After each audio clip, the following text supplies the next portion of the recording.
ന്യൂനപക്ഷ മോർച്ചയുടെ സംസ്ഥാന പ്രസിഡന്റ് എന്നുള്ളൊരു പദവി പാർട്ടി എന്നെ പരമേൽപ്പിച്ചിരിക്കുകയാണ്.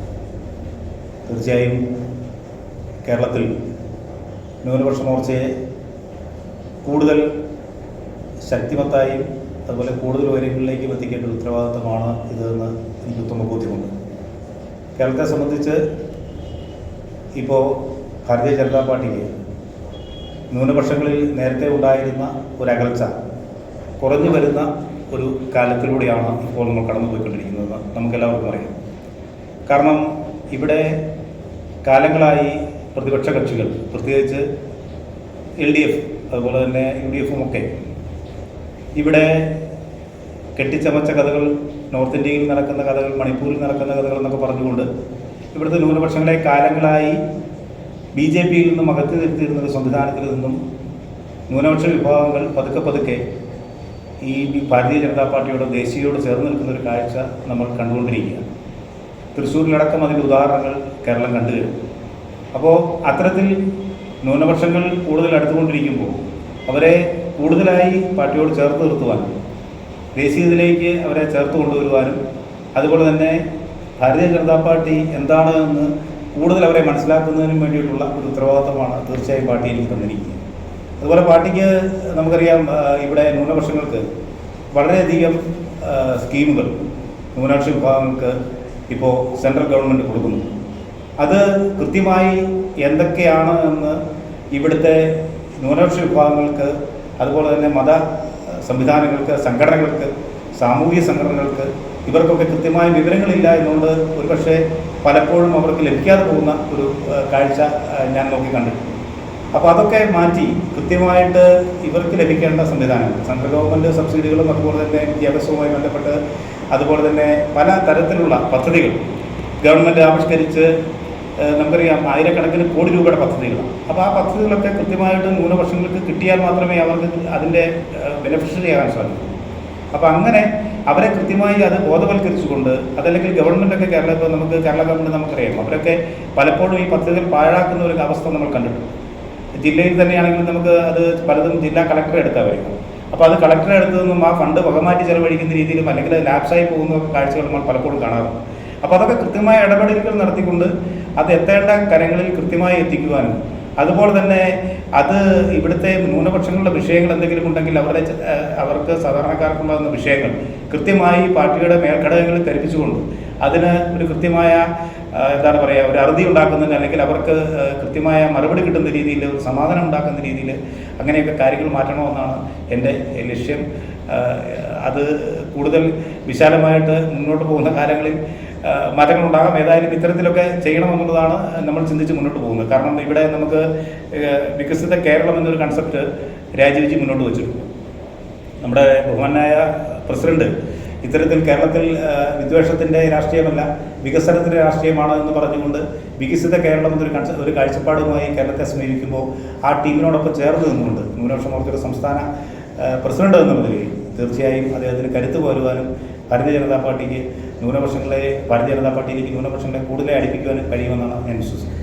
ഈ ക്രിസ്ത്യൻ വിഭാഗത്തെ കൂടുതൽ പ്രത്യേകിച്ച് മധ്യ കേരളത്തിൽ റോമൻ കത്തോലിക്കലടക്കമുള്ള ആളുകൾ BJPയുമായിട്ട് ഇപ്പോൾ കൂടുതൽ അടുത്ത് നിൽക്കുന്നുണ്ട്.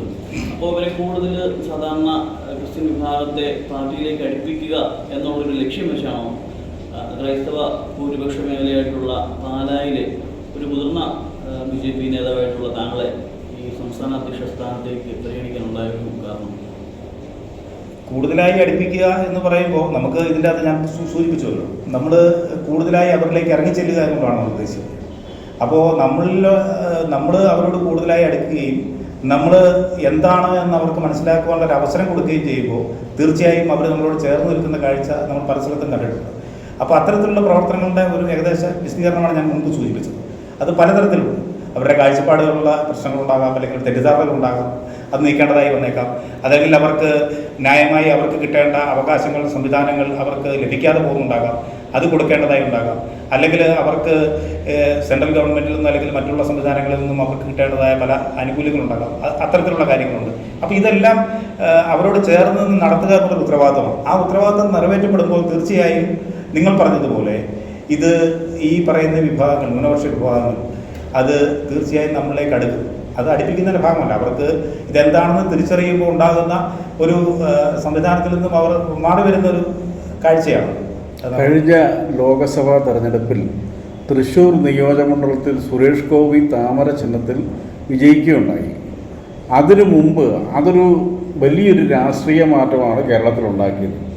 അതിനു മുമ്പേ കേരളത്തിൽ എമ്പാടും നോക്കിക്കഴിഞ്ഞാൽ ഒരു മുദ്രാവാക്യം CPM-ഉം CPM-ന്റെ അനുബന്ധ സംഘടനകളും ഒരു മുദ്രാവാക്യം എവിടെ തിരിഞ്ഞു നോക്കിയാലും പാലസ്തീൻ ഐക്യദാർഢ്യം, പാലസ്തീൻ സമാധാന സദസ്സ്, പാലസ്തീൻ പോരാളികൾക്ക് അഭിവാദ്യം എന്നുള്ള പല രീതികളിൽ പാലസ്തീൻ പോരാളികൾക്ക് അഭിവാദ്യം കൊടുത്തും ഐക്യദാർഢ്യ പ്രഖ്യാപനവും ഉണ്ടായിരുന്നു. അത് കഴിഞ്ഞ അസംബ്ലി തെരഞ്ഞെടുപ്പിലൊക്കെ അവർ തുടർന്നുകൊണ്ടിരിക്കുന്ന ഒരു നയമാണ് മുസ്ലിം ന്യൂനപക്ഷത്തെ കൂടെ നിർത്തുക. അത് വലിയ തോതിൽ വിജയിച്ചാണ് കഴിഞ്ഞ അസംബ്ലി തെരഞ്ഞെടുപ്പിൽ വിജയിച്ച് കയറിയത്. പക്ഷേ തൃശ്ശൂരിൽ സുരേഷ് ഗോപി വിജയിച്ചതിന് ശേഷം പെട്ടെന്ന് പാലസ്തീൻ പോരാളികൾക്ക് ഐക്യദാർഢ്യവുമില്ല, പാലസ്തീൻ സമാധാന സദസ്സുകളുമില്ല. അത് ക്രിസ്ത്യൻ മതന്യൂനപക്ഷം ഏകദേശം N ബ്ലോക്കായിട്ട് തൃശ്ശൂരിൽ BJPക്ക് അനുകൂലമായിട്ട് വന്നതിൻ്റെ രാഷ്ട്രീയ മാറ്റമല്ലേ അങ്ങനെ CPM-ന്റെ നിലപാട് മാറിയത്? CPM-ന്റെ നിലപാട് മാറിയതിന് പല കാരണങ്ങളുണ്ട്. ഇപ്പോൾ നമുക്ക് ഈ ക്രിസ്ത്യൻ ന്യൂനപക്ഷങ്ങൾ എന്ന് പറയുമ്പോൾ ക്രിസ്ത്യൻ ന്യൂനപക്ഷങ്ങൾ തന്നെയല്ല. ഇപ്പോൾ ന്യൂനപക്ഷ മോർച്ച എന്ന് പറയുന്നതിൽ ക്രിസ്ത്യാനികളും മുസ്ലിംസും അതുപോലെ തന്നെ പല ന്യൂനപക്ഷ വിഭാഗങ്ങളും ഉൾപ്പെടുന്ന ഒരു സംവിധാനമാണ്. ഇപ്പോൾ കേരളത്തിൽ എന്ന് മാത്രമല്ല, ഇപ്പോൾ ഞാൻ ന്യൂനപക്ഷ മോർച്ചയുടെ നാഷണൽ എക്സിക്യൂട്ടീവായി വർക്ക് ചെയ്തതാണ്. 2-3 സ്റ്റേറ്റുകളിൽ ഞാൻ ഇൻചാർജായിട്ട് വർക്ക് ചെയ്തിട്ടുണ്ട്.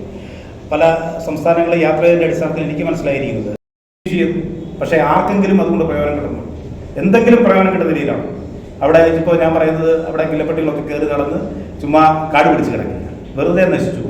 കടരിയാമക്കൽ പാലം പണിത് വെച്ചു, അപ്പുറത്ത് റോഡ് വെച്ചു, അവിടെ ഇല്ല, വെറുതെ കിടക്കുക. ബൈപ്പാസ് കൊണ്ടുവന്നു, ബൈപ്പാസിൻ്റെ പരിസരത്തും നമുക്കറിയാം ഇവിടെ അത് വീതി കൂടുന്നതുകൊണ്ട് എത്രയോ കാലം കിടന്നു, ഇപ്പോഴും അത് ഡെവലപ്പ് ചെയ്ത് തീർക്കാൻ പറ്റിയിട്ടില്ല. പല മേഖലകളിലും കൺജസ്റ്റഡ്. അപ്പോൾ ഇത്തരത്തിൽ ഞാൻ പറഞ്ഞത് ഇത് ഇവർക്ക് ജോസ് കെ മാണിക്ക് പറയുമ്പോൾ അല്ലെങ്കിൽ കേരള കോൺഗ്രസിന് പറയുമ്പോൾ അവർക്ക് ഈ പറയുന്ന കാപ്പനെ ചൂണ്ടിക്കാണിക്കൊണ്ടാണ് പറയാം. കാപ്പന നേരെ ഇവരുടെ നേരെ ചൂണ്ടും. അടിസ്ഥാനപരമായി ആത്യന്തികമായി ഇവിടെ പാലാക്കാർക്കാണ് നഷ്ടം. ഇതിനാരാണ് ആര് മാർക്കിടും? ജനങ്ങൾ മാർക്കിടുമെന്ന് തന്നെയാണ് കരുതുന്നത് ഈ വരുന്ന തെരഞ്ഞെടുപ്പിൽ.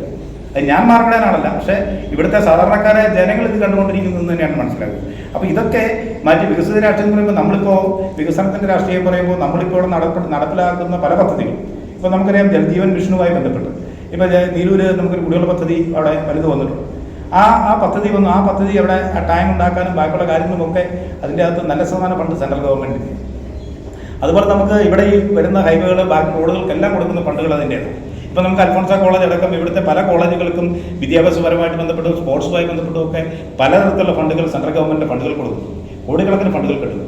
ഇവിടെയൊക്കെ ഇവരൊരു കമ്പ്യൂട്ടർ കൊടുത്താൽ അല്ലെങ്കിൽ ഒരു ചെറിയ ഇതുകൊണ്ട് എന്താ പറയുക മറ്റേ ഹൈമാക്സ് ലൈറ്റ് വെച്ച് കഴിഞ്ഞാൽ അതിൻ്റെയൊക്കെ ഒരു വലിയ ഫ്ലെക്സുകൾ ഈ പല ടൗണിൽ കാണാം.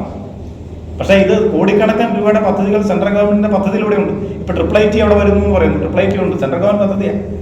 ആ TRIPLE-ITയിലേക്ക് പോകുന്ന റോഡ് ഇപ്പോൾ ഇവിടുന്ന് ആ റോഡ് കൊടുത്തിട്ടുണ്ട്. എത്ര കോടി രൂപയുടെ റോഡാണ്?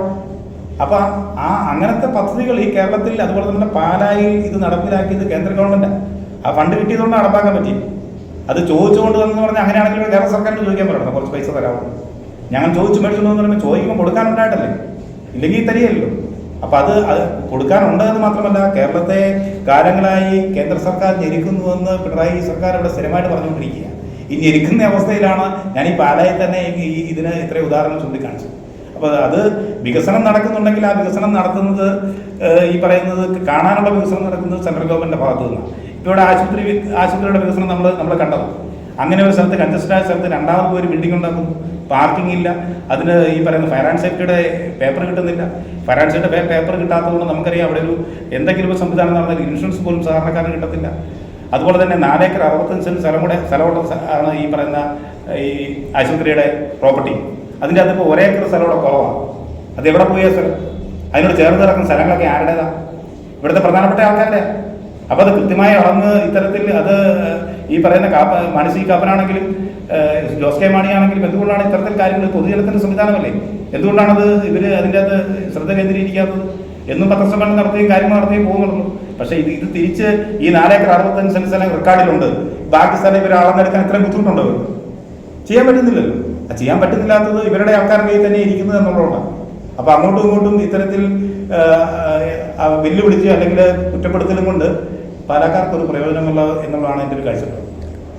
ഈ താങ്കൾ ഇപ്പോൾ പാലക്കാരനായ താങ്കൾ ന്യൂനപക്ഷ മോർച്ചയുടെ പ്രസിഡൻ്റായി. പൊതുവെ ക്രിസ്ത്യൻ സമുദായത്തിലെ BJPയോട് വളരെയധികം ചരിത്രത്തിൽ ഇതുവരെയില്ലെന്ന ആഭിമുഖ്യം വളർന്നു വരുന്നുണ്ട്. ഈ സാഹചര്യത്തിൽ ഷോൺ ജോർജ് പാലായിൽ മത്സരിച്ചു കഴിഞ്ഞാൽ വിജയസാധ്യത ഏറെയല്ലേ? അതിനെ സംബന്ധിച്ച് സംഘടനയാണ്, പാർട്ടിയാണ് തീരുമാനിക്കുക. അത് സ്ഥിരം മറുപടിയല്ലേ? അല്ല, അത് തന്നെയാണ് സ്ഥിരം മറുപടി എന്ന് അത് അങ്ങനെ പറയുന്നത് സംഗതി സ്ഥിരമായതുകൊണ്ടാണ്. ഇപ്പം എന്നോട് നിങ്ങൾ എവിടെയെങ്കിലും മത്സരിക്കുമെന്ന് ചോദിച്ചാൽ എനിക്ക് എന്നോട് പറയാൻ പറ്റത്തില്ല. ഇപ്പം ഇന്നലെ നിങ്ങൾ എന്നോട് ചോദിക്കുകയാണ് താങ്കൾ ഈ ചുമതലയിലേക്ക് വരുമോ എന്ന് ചോദിച്ചാൽ ഞാൻ പറയുന്നത് എനിക്കറിയില്ല എന്ന് എനിക്ക് പറയാൻ സാധിക്കും. എനിക്ക് ഇന്ന് അനൗൺസ് ചെയ്തതിന് ശേഷം മാത്രമേ അതിനെ മറുപടി പറയാൻ പറ്റൂ. അത് സംഘടനാ രീതി അങ്ങനെയാണ്. അപ്പോൾ അതിനെ സംബന്ധിച്ച് ഇപ്പം അദ്ദേഹത്തിന് ഇപ്പം ഈ പറയുന്ന പറഞ്ഞല്ലോ ന്യൂനപക്ഷ സമുദായങ്ങൾ കൂടുതലായി എടുക്കുന്നു. അപ്പോൾ പാല പോലുള്ള സ്ഥലങ്ങളിൽ തീർച്ചയായും ന്യൂനപക്ഷ സ്ഥാനാർത്ഥികൾ വന്നാൽ വിജയസാധ്യതയുണ്ട്, ശരിയാണ്. പക്ഷേ അത് ആരാണ് മത്സരിക്കേണ്ടത്, എങ്ങനെയാണ് സാഹചര്യം ഒരുങ്ങേണ്ടത് എന്നൊക്കെ തീരുമാനിക്കേണ്ടത് സംഘടനയാണ്. അത് കൃത്യമായ സമയത്ത് ഉണ്ടാകും, ആ ആൾക്കാർ മത്സരിക്കും. വിജയസാധ്യത ഉണ്ടെന്ന് താങ്കൾ അഭിപ്രായപ്പെടുന്നുണ്ടല്ലോ? ഉണ്ട്, തീർച്ചയായും നമുക്ക് അതിനകത്ത് ആത്മവിശ്വാസം.